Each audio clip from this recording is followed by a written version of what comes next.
എല്ലാ പ്രിയ വിദ്യാർത്ഥികൾക്കും പുതിയൊരിലേക്ക് സ്വാഗതം. കണ്ണൂർ യൂണിവേഴ്സിറ്റി ഡിഗ്രി പ്രവേശനവുമായി ബന്ധപ്പെട്ടുള്ള സ്പോട്ട് അഡ്മിഷന് അപേക്ഷിക്കാനുള്ള അവസാന ദിവസം ഇന്നാണ്. വിശദമായ അപ്ഡേറ്റിലേക്ക് തന്നെ കിടക്കാം. ആദ്യമായി ടീച്ചറിൽ കാണുന്ന വിദ്യാർത്ഥിനികൾ തീർച്ചയായും മറക്കണ്ട, സബ്സ്ക്രൈബ് ചെയ്ത് കൂടെ പ്രത്യേകം ശ്രദ്ധിക്കുക. സബ്സ്ക്രൈബ് ചെയ്തതിനൊപ്പം നോട്ടിഫിക്കേഷൻ ബെല്ലുകൾ ഓപ്ഷൻ എനേബിൾ ചെയ്യുക. ചാനൽ വീഡിയോസ് നിങ്ങൾക്ക് ഉപകാരപ്രദമാകുന്നുണ്ട്, തീർച്ചയായും ലൈക്കും കൂടി ചെയ്യുക. അതുപോലെ നിങ്ങളുടെ സുഹൃത്തുക്കളിലേക്ക് ഷെയർ ചെയ്ത് കൊടുക്കാനും കൂടി പ്രത്യേകം ശ്രദ്ധിക്കാം. അതുപോലെ നമ്മുടെ ചാനൽ വാട്സപ്പ് ചാനൽ ജോയിൻ ചെയ്യാനുള്ള ലിങ്ക് നിങ്ങൾക്ക് വീഡിയോ താഴെ ഡിസ്ക്രിപ്ഷൻ ബോക്സിൽ നൽകുന്നതായിരിക്കും. അപ്പോൾ നമുക്ക് നേരെ വളരെ പ്രധാനമറിയിക്കുന്ന വാർത്തയിലേക്ക് തന്നെ കിടക്കാം. കണ്ണൂർ യൂണിവേഴ്സിറ്റി സ്പോട്ട് അഡ്മിഷനുമായി ബന്ധപ്പെട്ടുള്ള അപേക്ഷ ഇന്ന് അവസാനിക്കും. പ്രിയ വിദ്യാർത്ഥികൾ മനസ്സിലാക്കേണ്ട ഒരു കാര്യം എന്നുള്ളത്, സ്പോട്ട് അഡ്മിഷൻ നിങ്ങൾക്ക് അപേക്ഷിക്കും. സാധാരണ എല്ലാ വർഷങ്ങളിലും ഓഫ്ലൈനായിട്ടാണ് അപേക്ഷ. അതായത് നിങ്ങളുടെ അപേക്ഷയുടെ പ്രിൻ്റ് ഔട്ട് എന്ത് ചെയ്യണം, അതായത് കോളേജുകളിൽ കൊണ്ടുപോയി നിങ്ങൾ ഒരു അപേക്ഷ സഹിതം നിങ്ങൾ കൊടുക്കണം.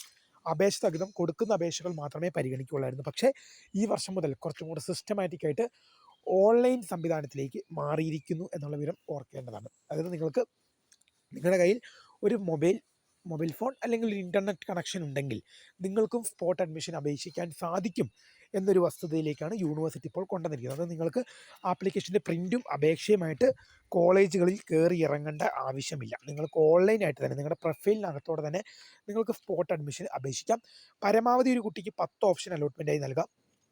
അപ്പോൾ സ്പോട്ട് അഡ്മിഷന് ഇതുവരെ അലോട്ട്മെൻറ്റ് ആർക്കൊക്കെ അപേക്ഷിക്കാമെന്ന് വെച്ച് കഴിഞ്ഞാൽ, ഇതുവരെ അലോട്ട്മെൻറ്റ് കിട്ടാത്തവർ, കിട്ടിയ സീറ്റ് നഷ്ടമായവർ, നിലവിൽ പെർമനൻറ്റ് അഡ്മിഷൻ എടുത്ത് തുടരുന്നവർ എന്നിങ്ങനെയുള്ള എല്ലാ തരത്തിൽപ്പെട്ട വിദ്യാർത്ഥികൾക്കും അപേക്ഷിക്കാം. അതായത് പെർമനൻറ്റ് അഡ്മിഷൻ എടുത്ത് തുടരുന്നവർ, കിട്ടിയ സീറ്റ് നഷ്ടമായവർ, മാൻഡറ്ററി ഫീ അടയ്ക്കാത്ത മൂലം കിട്ടിയ സീറ്റ് നഷ്ടമായവർ, ഇതുവരെ അപേക്ഷ സമർപ്പിക്കാൻ സാധിക്കാത്തവർ, അപേക്ഷ സമർപ്പിച്ചിട്ടും അപേക്ഷ കൊടുത്തിരുന്നു പക്ഷേ അലോട്ട്മെൻറ്റ് ഒന്നും കിട്ടാത്തവർ, എല്ലാ തരത്തിൽപ്പെട്ട കുട്ടികൾക്കും സ്പോട്ട് അഡ്മിഷൻ കൊടുക്കാൻ സാധിക്കും.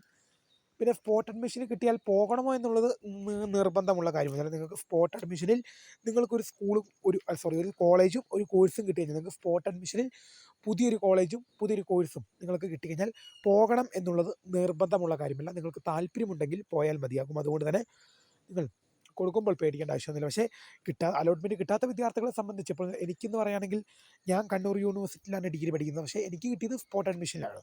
അപ്പോൾ എന്നെ സംബന്ധിച്ചൊക്കെ നോക്കുമ്പോൾ സ്പോട്ട് അഡ്മിഷൻ എന്ന് പറയുന്നത് വലിയൊരു കാര്യം തന്നെയാണ്. കാരണം എനിക്ക് കിട്ടിയത് ഈ സ്പോട്ട് അഡ്മിഷനിലാണല്ലോ. അതുകൊണ്ട് തന്നെ അപ്പോൾ എനിക്ക് സ്പോട്ട് അഡ്മിഷനിലാണ് എന്ത് ചെയ്തത്, ഗവൺമെൻറ് കോളേജ് കിട്ടിയത്. അപ്പോൾ അങ്ങനെ വരുമ്പോൾ സ്പോട്ട് അഡ്മിഷനിൽ നല്ലൊരു പങ്കുണ്ട്. എന്തായാലും കൊടുത്തു നോക്കുക.